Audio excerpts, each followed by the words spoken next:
Welcome to So That Reminds Me, Reminder Publishing's bi-weekly podcast discussing Western Mass news. My name is Tyler Garnet. And I'm Chris Maza. And we'll be your host for today's episode. On this week's episode, we are going to be talking to Holyoke St. Patrick's Parade Committee President Jim Wildman and Holyoke Grand Colleen Jayden Christie about their experiences with the upcoming Holyoke St. Patrick's Parade weekend on Saturday, March 21st and Sunday, March 22nd.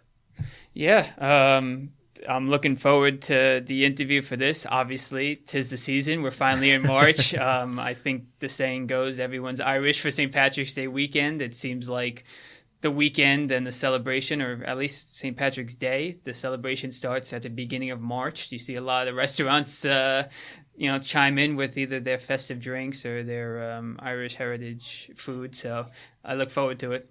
Yeah, it's funny. I never really thought much about St. Patrick's Day growing up. I'm of very, very mixed heritage. I like to joke that I'm a mutt.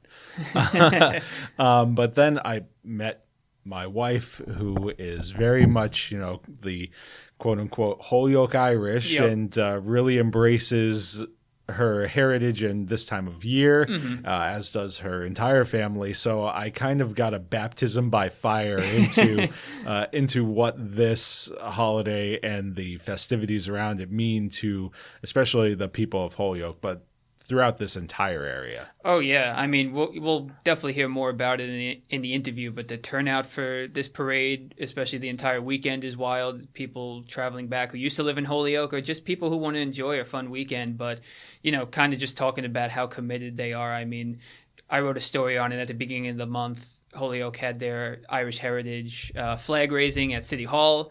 It was 10 a.m., and it was very cold day. I mean, it was 20 degrees, and it was one of the most well-attended flag raisings I've seen in Holyoke. And that's no disrespect to Holyoke. There are plenty of well-attended ones. This one just took the cake because of how many people were out there, bearing the cold to celebrate and enjoy. So it's definitely a very well-represented heritage here in America, which they talked about there too. Now, one of the things that I don't even know if everyone in this area quite understands how big this parade and this weekend are. I mean, this has reached, it's one of the largest St. Patrick's celebrations or parades in the country. Yeah. It actually is designated a local legacy in the Library of Congress. Wow. Along with things like Mardi Gras and the Daytona 500. Oh, wow. And the Rose Parade, So it does have that kind of significance to the local community. Yeah. And that it's been nationally recognized for that impact. Yeah, and, I unfortunately have just never been to it. I've been to the one in Boston a couple of times, which usually takes place the weekend before. But everything I hear from the Holyoke one, it's been exciting. I know you said you've been to it. Yes. Especially being, like you said, baptized by fire. Yes, quite a bit. I don't think that there's a year that I've missed it since I started dating my now wife. And of course, now we've got a daughter who looks forward to it every year. And so, yeah, it's a big deal. So, and I'm sure that I'll talk about that more with our guests. But before we get into that, of course, there are a lot of other things that are happening in Western Massachusetts. So let's talk a little bit about what's news in Western Massachusetts. Yeah, so I had a couple just brief ones I wanted to mention. One that I've talked about here on the podcast before, and that's the South Hadley tax override questions. They've been dealing with a little budget deficit that seems that they have projected to get worse and worse as the years go by. There's a little bit more news to come on this situation, but the most recent is that the select board agreed to put 2 ballot questions on the upcoming town election in April 14th. One's going to be if the residents approve a $9 million tax override, and the other one is if they're open to approving a $11 million tax override. And of course, as it gets closer, there's going to be more information on how this is going to affect the residents if passed. but it's going to be over a few years. They're going to try and raise the money. And obviously, even if it gets passed at town election, then they have to try and redo the budget based on which one passes, and then it has to go to town meeting where the budget gets passed anyway. So there's still a lot of steps to be taken, but this is kind of, what's going on with that situation right now. Yeah, I mean, I've had my eye on South Hadley for a while, and it really seems like for a significant period of time, they've kind of been like trying to bail out the battleship with a teaspoon. Yeah. They've been trying to alleviate financial strains that they've had for a long, long time. Yep. And it seems like the situation is just really, really coming to a head at this point. Yeah, they've kind of alluded to that a little bit. I mean, obviously, one of the bigger things is rising health insurance costs, which many communities have expressed is affecting their budgets. But even when the Budget Task Force had their final report, it came out saying that there are many factors that went into it. I mean, even, school committee members, superintendents have come out and said, even in years where we had a budget surplus or an increase to our budget, we still had to make cuts. So it has been something that's finally come to a head. And it seems like the residents are at least backing the idea of it, at least from the town meeting. They posed the question at special town meeting, if we don't pass this budget, there's so many things that are going to get cut. I wrote a story about it if you want to check it out. But I mean, it's all sports, all extracurricular activities. They got to close a library. They got to cut positions, close town meetings on Friday. I mean, there's so much into it. And out of the 90 members there, I believe over 90% voted against not having a tax override. Mm-hmm. And then, a lot of them voted for either the $11 million option or the $9 million option. So we'll see what the voters say come April, but at least at town meeting, it looks like a lot of them are in favor of it.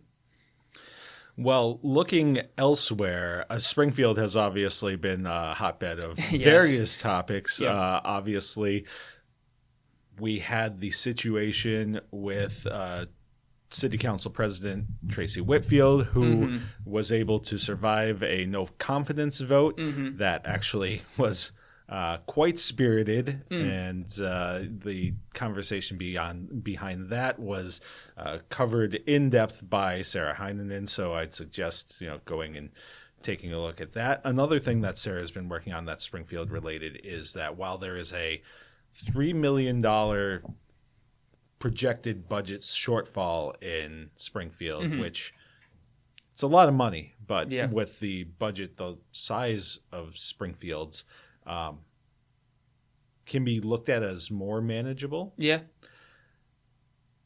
They were cautioned during a recent meeting that they had on the budget that the school department is facing a $20 million cliff.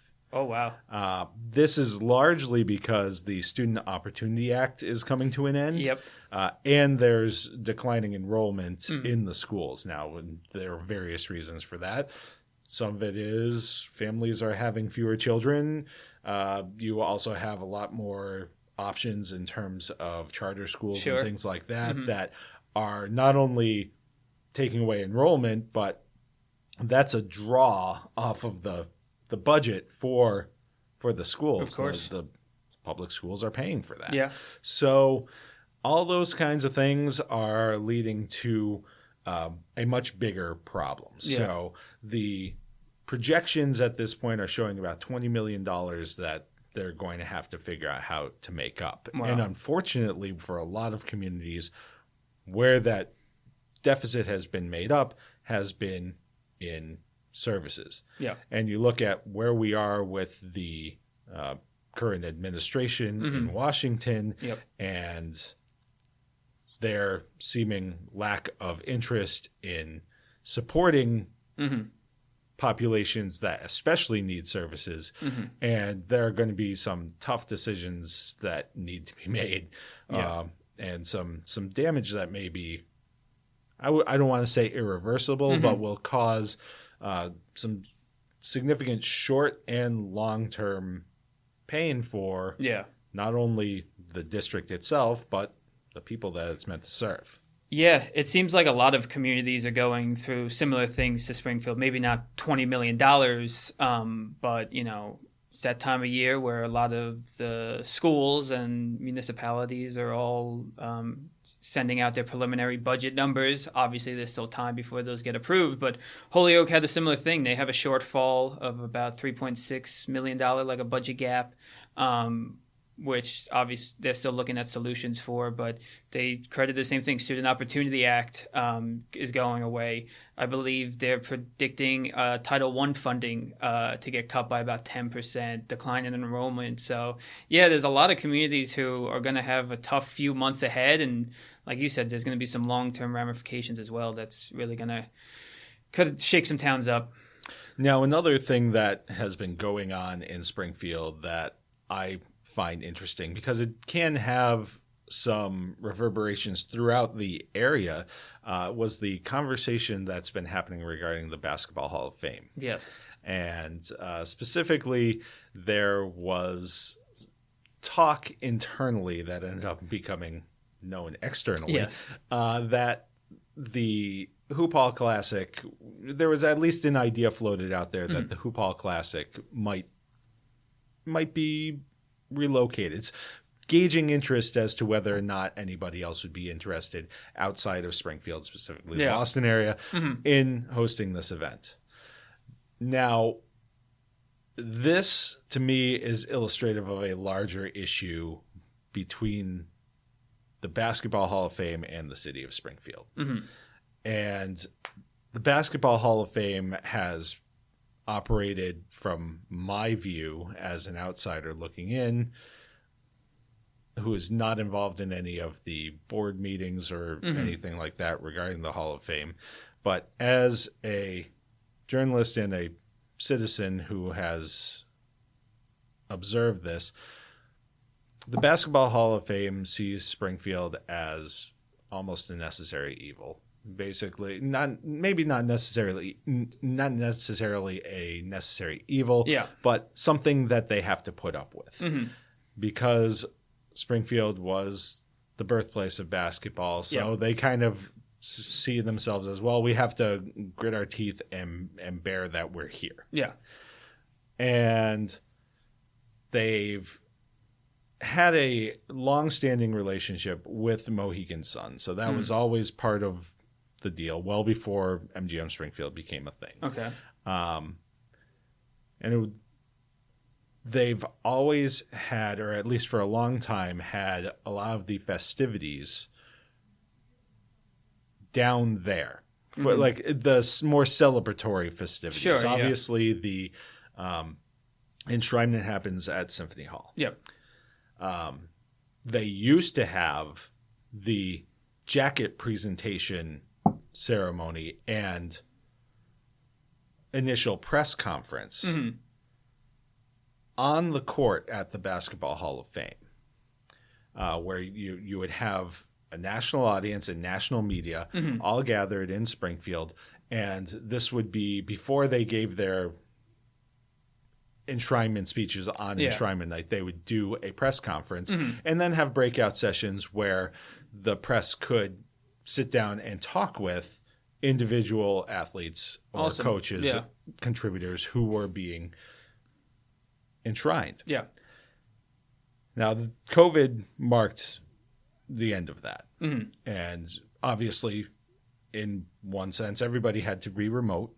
But then after that, they went back to in-person, but that in-person is now a Mohegan.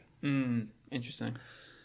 So they've pulled a great deal of the marquee events, namely the things that surround the enshrinement, out of Springfield. Yeah. And then you look at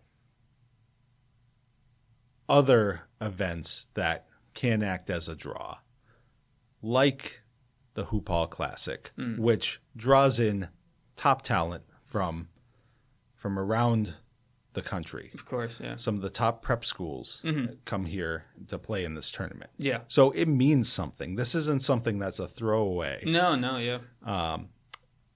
I in my younger days, was a sports writer, Mm-hmm. and that was a big thing that I covered. Yeah. And I covered I covered Kyrie Irving before he was Kyrie Irving. That's awesome. I mean, people who follow basketball knew who he was, but so this is a big event. Of course. And future stars coming to Springfield. And so, between that and then there are some other things that they've done in the past, like, college classics and things like that Mm-hmm. that don't have the same investment anymore in the city of Springfield. It seems very much like the Hall of Fame is very disinterested in having anything to do with the city of Springfield. Yeah.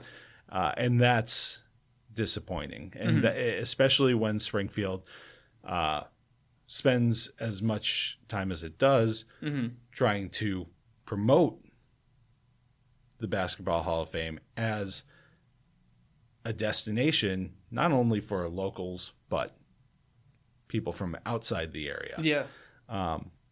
And it never seems to be reciprocated. So it's just I know that there has been kind of a vote of confidence from the board and saying, oh yeah, and John DeLeva, the president of the Hall of Fame, is also on board with committing to Springfield, et cetera. But the fact that it took this point where this kind of thing had to come out in public for even a weak statement like that to be made. And also looking at the lack of local involvement on the Hall of Fame board and things like that. It's really concerning. And, you have to wonder how earnest they are in those commitments. Yeah, it's, kind of just hearing more of this background information. I was able to read the article, but I didn't know kind of all the history that at least went into it, or at least the background of how they started phasing out the enshrinement weekends, and now that they're having this Hoop Classic. I mean, you talked about at the top how this could have impacts on not just Springfield, but the surrounding communities. I mean, having your name on the map, you mentioned Kyrie Irving, so I'll say it again, but, future potential stars come here. I mean, people are going to travel, people are going to book hotels, go to restaurants. I mean, you think about just the economic impact of it alone, how much money it could bring into Springfield and the Hall of Fame and all the surrounding communities. If someone can't buy a close hotel or doesn't want to be so close in the city, they can go somewhere else. So, yeah, it's definitely raised a lot of eyebrows. I know definitely within the brass and Springfield, but everywhere else to see, it's wild that they even had to come out and say something about this because they didn't know that they were exploring other options. So,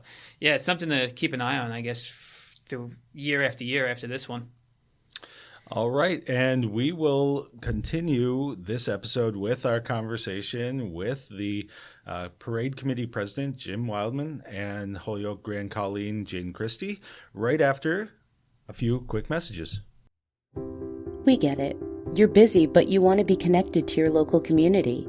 If you're not reading The Reminder, Western Mass's free weekly newspaper, you're missing out on the heartbeat of your town.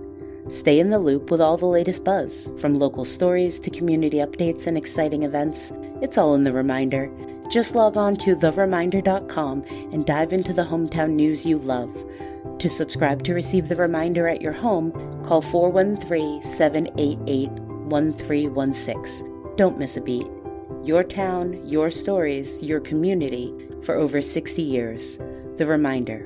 We are hometown news.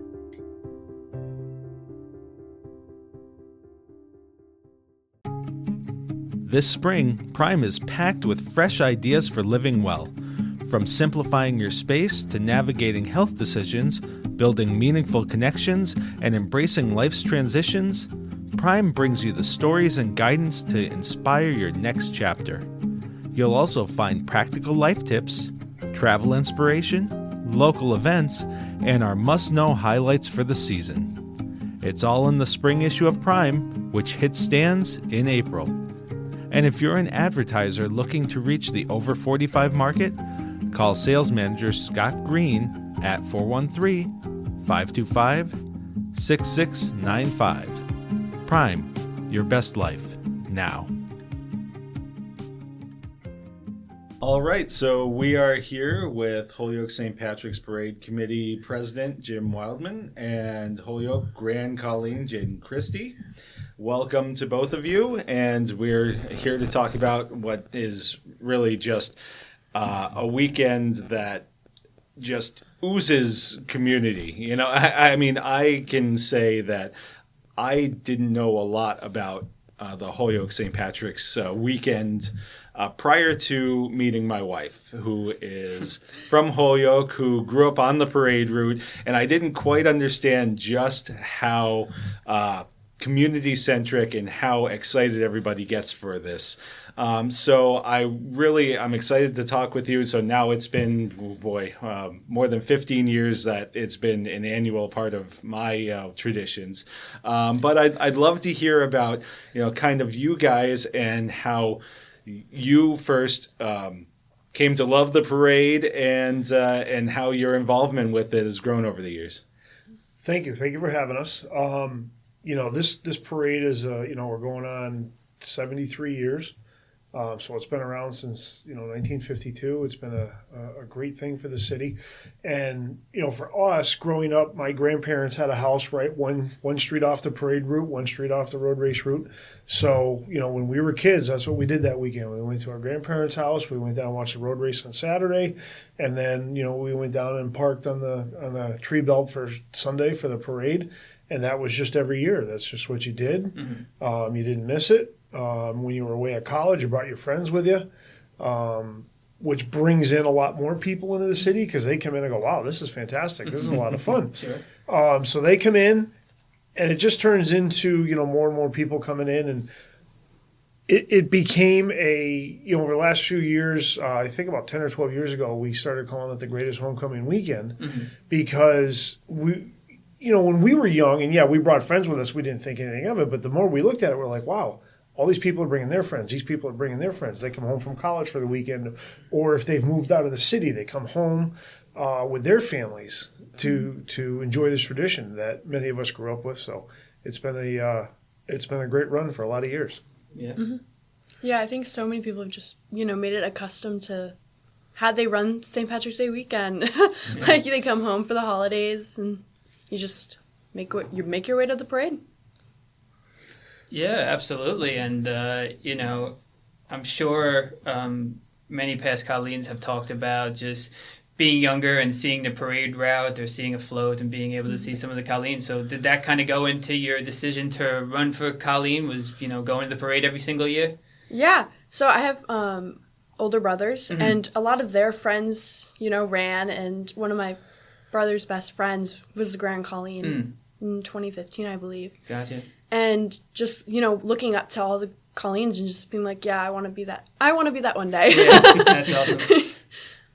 So as you've been crowned Colleen, this comes with a lot of responsibilities and a lot of opportunities to talk with people like us, but also to get out there in the community. Mm-hmm. And I think that you mentioned, being younger and looking up to these people. I think one of the big things that I've always loved to see is the Colleen's interaction with younger people and getting to visit schools and groups of younger people. What have those experiences been like for you in not only realizing that you are now that person that people look up to, but also being a representative for your community?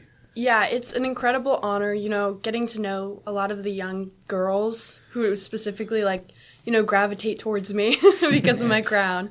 I've done some, visits and some tea parties with some of the local mm-hmm. little girls, and it's just amazing just to see how much they, look up to you. You walk in, and they just immediately, their jaw drops, mm-hmm. This is real. She's at my house. My favorite thing is always letting them try the crown on. Yeah.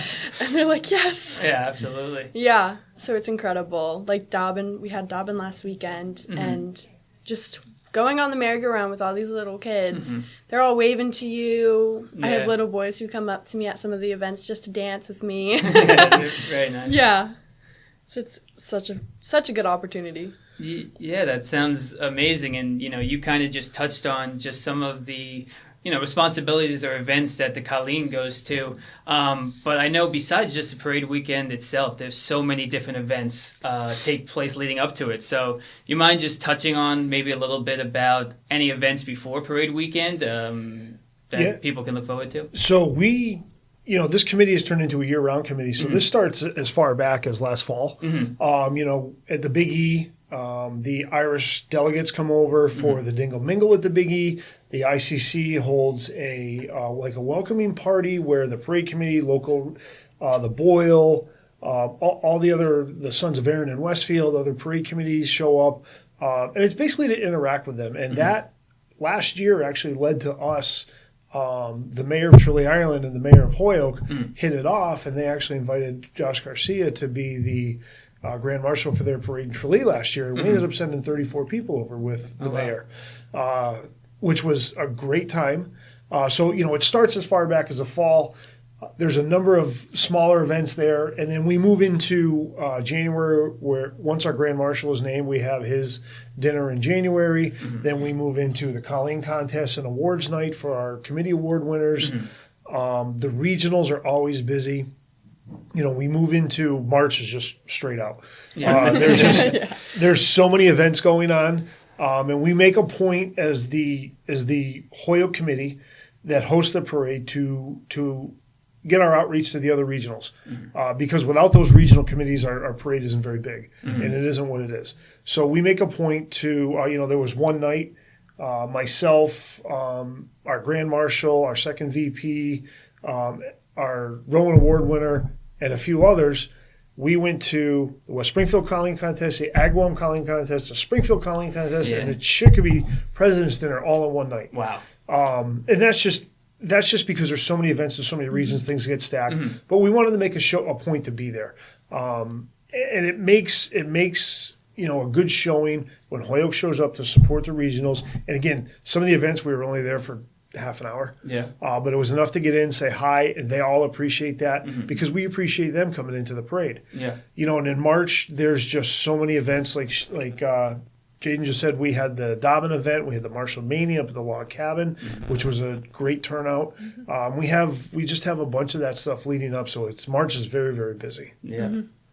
And of course, you mentioned that you are connecting with all of these different regional committees and such, and I think it's really emblematic and illustrative of the fact that there is a much larger community here, that this is not a Holyoke event, that this is a Western Mass community event.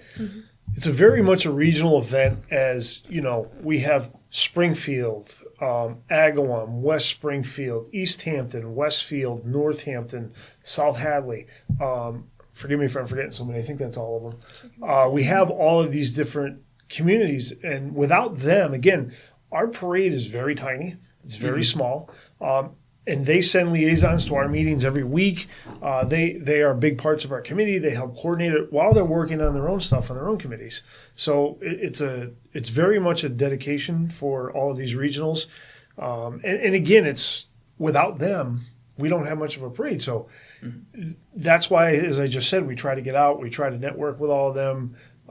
We want everyone to be included, and they are so welcoming to us. And just as we welcome them into the city, and the regional aspect of this is, we have we did a financial study about 15 years ago. We're actually going to be doing another one this year that showed, and this was only done in Holyoke. The study was we brought in $22 million into the region in one weekend. Oh wow! Through the event, sales, restaurants, hotels. All the stuff that they figure into those metrics.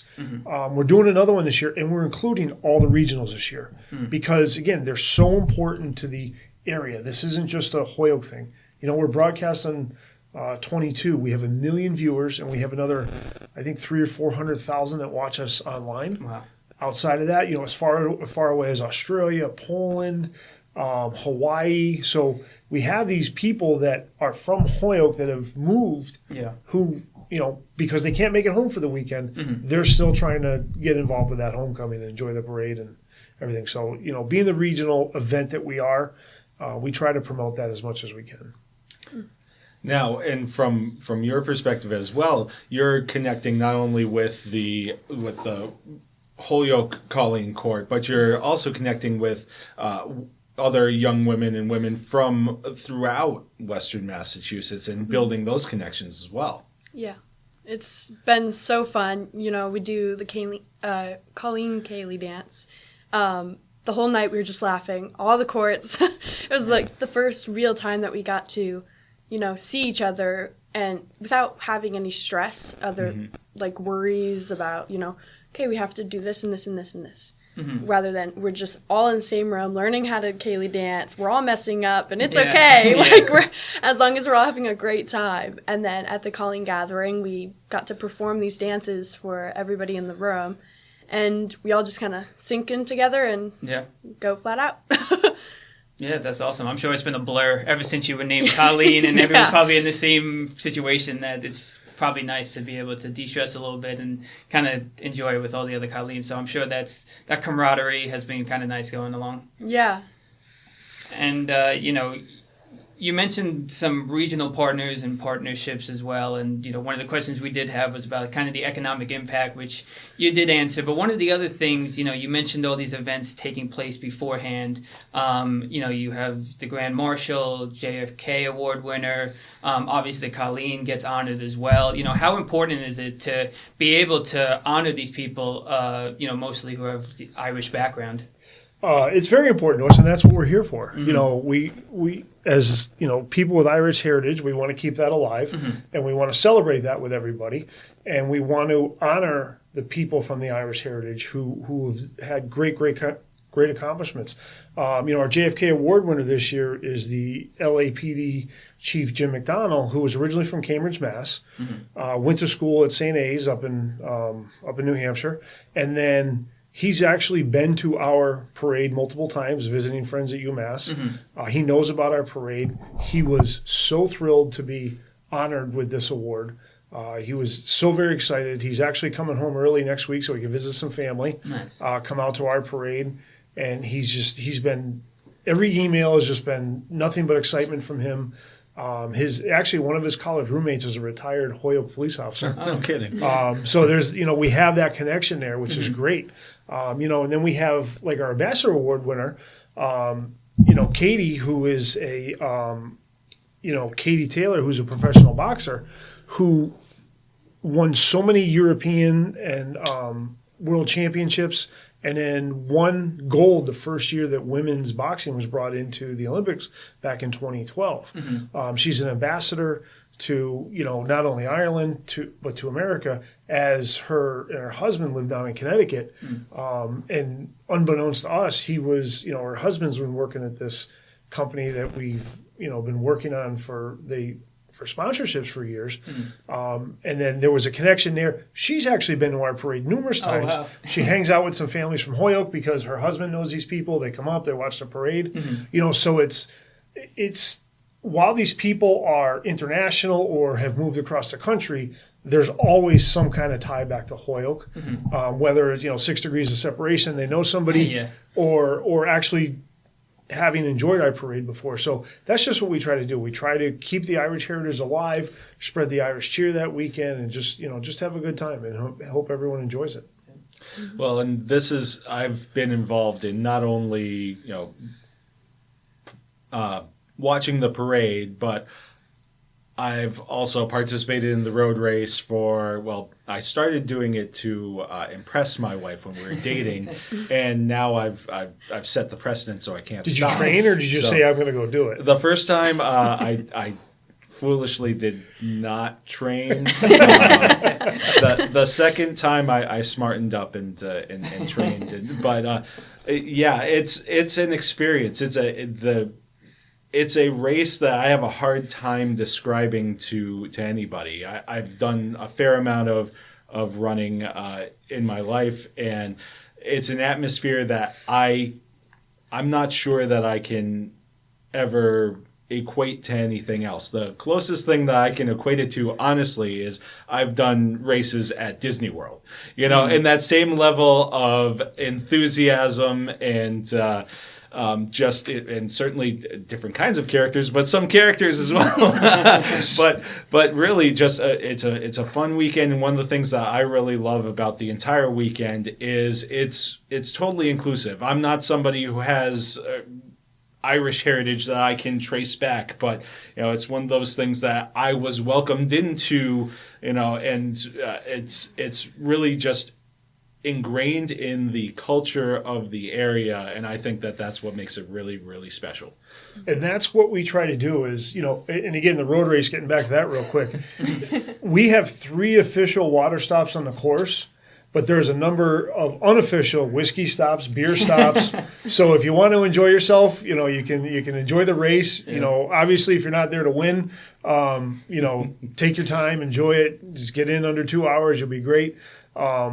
But as far as, the weekend itself, it's just so much fun. Mm-hmm. We're not, the committee, it's a lot of work for us. But when I was in charge I was a co-chair of the road race for 10 years. And it's a lot of stress leading up to it. The last 2 hours, you're making sure everything's good and everything's right, and the course is set to go, and the roads are closed, and working with public safety. And then when that first shotgun goes off and that first wave of runners comes out, it's such a huge relief, and it's also satisfaction because I, along with this committee, helped put all this together. Mm-hmm. We did all this. We worked so hard throughout the year to make sure everything goes off well. And then same thing on Sunday when that parade steps off the lot and then comes through TV, or depending where you're working on the parade route, when that parade starts to come by and, the Colleens come by and the award winners, and you get to see this, it's a huge sense of accomplishment for every committee member to see this come down the road. And that's what we're hoping for. And everyone else enjoys it. The smiles on the kids' faces. Mm-hmm.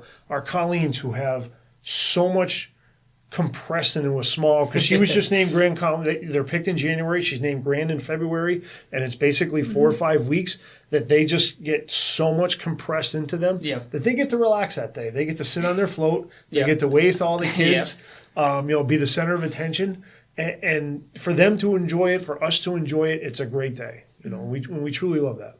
Yeah, it's really a great event, and hearing about these unofficial stops on the road race might get me to run this year. So we'll see. But it is a great event, and it's been going on for decades, and the road race as well, not too far behind.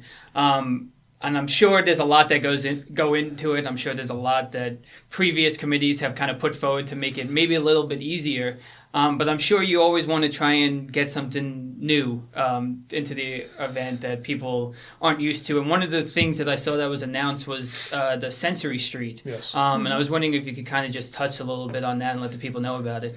So Sensory Street is an area of quiet and calm versus the rest of the parade. It's going to end up being about a 2-block area. There's going to be a wind down area, the Sensory Street, and then a wind up area. So as they and this is going to be the fire trucks will turn off their lights and sirens. The bands will come down to maybe just either strings or just a tap for a march. The music on the floats will quiet down. And we picked this up actually last year in Ireland. We marched in the Tralee Ireland Parade last year. We came out of the lot, and then all of a sudden we saw the signs, and we didn't really quite understand what was going on. And then the band in front of us stopped, the music behind us stopped, and it just got quiet. And you saw some kids out there with headphones on, and we were all kind of taken aback. We didn't quite understand what was going on. We were marching with a few other people from Ireland. They explained it to us. We all said, wow. And then we talked about it. Obviously, we couldn't implement it last year as we only came home. We came back from Ireland 2 days before the road race. So when I took over as president, I told the people, the parade coordinator and a few others, I said, we have to do this. And they all agreed. We were all in agreement. There was no it was all, yes, we need to do this. And then our 26th Citizenship Award winner is the Miracle League of Western Mass, who has been great in helping us with guidance on exactly how quiet we have to make the area, what we have to do to make the area accessible for all the kids and adults who are going to, hopefully bring their families and enjoy the parade. So it's, for us, we don't know of another parade in the country that does this, never mind an Irish parade or a St. Patrick's Day parade. So for us to be, and I could be wrong, I don't know every single parade out there, but I don't know of another one that does this. So to be at the forefront of this and try to make it work as best that we can with help from guidance from the Miracle League. And we also have the Magic for Maddie. They're another sponsor for us, which is helping great. We're making a lot of signs for this area so that all the marchers know what's going on. We have one of our past presidents, Johnny Boyer, has been spearheading this for us. He's gone to all the businesses. He's gone to the War Memorial in Holyoke, the United Congregational Church. They're so excited to have it, as they have children with different abilities who will sit inside the church, and for them to be able to come out. I have friends with children with certain issues, and when she found out about this, she called me and she was crying because she says, I actually get to bring my entire family to the parade this year. So that right there alone makes us worth it. But we're hoping that this is a huge success. We had a social media release last week, and there was nearly 500 shares and close to 1,000 comments in less than 24 hours. Awesome. People were tagging groups that, we had never heard of. If you don't have to deal with any of that with your children, you don't know what those groups are that are out there. And to see all these groups and then to watch their comments and families from those groups get excited, I can't wait to go. Again, that's what we're doing this for, and I think that makes it all worth it. That's great.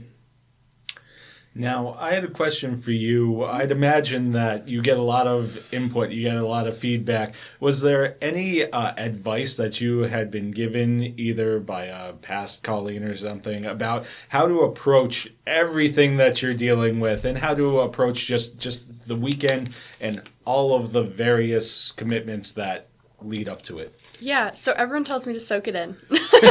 Soak it all in. You're going to be in a daze, just, you're going event to event to event to event. And it really doesn't hit you till after it's over. And you're like, wait, I just did that. It kind of all clicks in your head, okay, I'm good. I found it really helpful, with all the stress entering into the pageant. It's stressful. I found really, really, really, what's the word? Calmness with all the other Colleens from the year prior, them being there, answering our questions, telling us it's really going to be this much time. You're going to feel like you're on stage for 2 seconds and then you're off. So just having that reassurance from somebody who did it, who made it, just to kind of help calm my nerves. But yeah, just soaking it all in and just smiling through it. Yeah, absolutely. And I'm sure you guys feel this more than us, but years already flying by. We're already in March. A couple weeks until the parade. What are some things that you guys are just looking forward to, either leading up to it or just about, the parade weekend itself, whether it's riding on the float or, seeing the floats go by? What are some things you look forward to? Yeah, so I would say definitely going to visit the schools next week. I do have to miss my own school for it, but it's okay. All my teachers are being very forgiving about it. Just, getting to know more of the children in our community who we are going to see on parade day. They're going to want to wave to us and being able to recognize their faces. And then definitely looking forward to Sensory Street. I was a part of Best Buddies in high school, and I worked with students who did have different abilities. They were sensitive to noise, lights. So just knowing that, more families can come to this event and it'll bring more of a community no matter what your ability is. It's really reassuring. I'm looking forward to the parade, road race and parade weekend, because that's kind of the end for me. It's been a long year. There's always stuff that happens. You have to deal with, as president, you deal with everything. So it's a lot. But as Jayden just said, next week leading up to the parade, I join with them on Wednesday, but Monday and Tuesday, they go to a bunch of schools. Wednesday, we have our chamber breakfast in Holyoke. Then we do shamrock painting. And then at school visits, they do a taping on TV. Thursday is the same thing at school visits. We're doing this stop and that stop. Friday is the same thing. And then they go to the fort for lunch. I have a president's lunch to go to. And then Friday night, we have an internal event to welcome our JFK. Saturday is a road race. We have a wreath lane, a mass, the JFK dinner. Sunday is ambassador's breakfast. So, I've been doing this for almost 8 months, 10 months now. So it's a lot for me. But again, these young ladies, they get compressed into, essentially 3 months from the time that they're chosen for the court. And then it's just go. So this next week, they get a lot. They're probably visiting 20 schools is my guess. Wow. 15 or 20 schools. And plus they're going to like the soldiers' home, different nursing homes. So my week is busy. Theirs is really busy. I'll be with them for half of it. And we'll share plenty of stories and laughs and have a good time. Try to keep them light and not stressed. Yeah, but it's going to be a lot. So I'm looking forward to the march.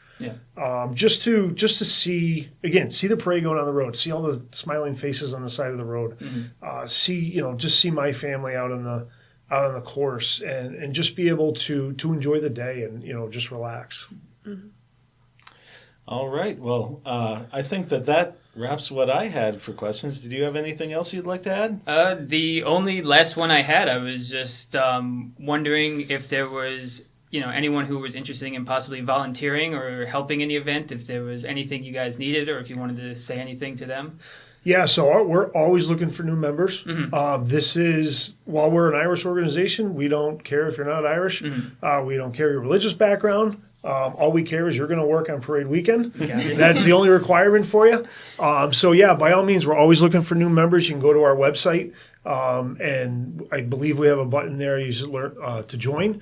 And what we do is we bring you in. The committee accepts you. I've never seen anyone rejected. So Nice. As long as you say, I will work that weekend, come on in. That's all you need. That's all you need. You just be willing to work, volunteer your time for that weekend, and other stuff. And the best thing about the committee is we have 29 subcommittees that create the entire committee because there's just so many events. And what I tell the new people is come into this meeting, sit down, watch who the chairs are who get up and speak, and think about what you want to do. If you want to help out on this committee, if you want to help out on that committee, try it out. If you decide you don't like that one, you want to try something else, great. Thank you very much. You'll find your place. Everybody kind of finds their place. And we have so many people from so many different backgrounds. We have lawyers and accountants and construction workers, and everybody sees the world differently, and that's what makes our committee so great, because if we have an issue, you get all these different points of view to fix that problem. And what I know is maybe the right way to go is not necessarily the right way to go. So people with different backgrounds, they see things different, and we all come together and come up with solutions. And again, like Sensory Street, this is we've had so many people's input on this. It's been fantastic, and with everybody's input, we take a little bit from everybody, and it makes it's going to make for one great area.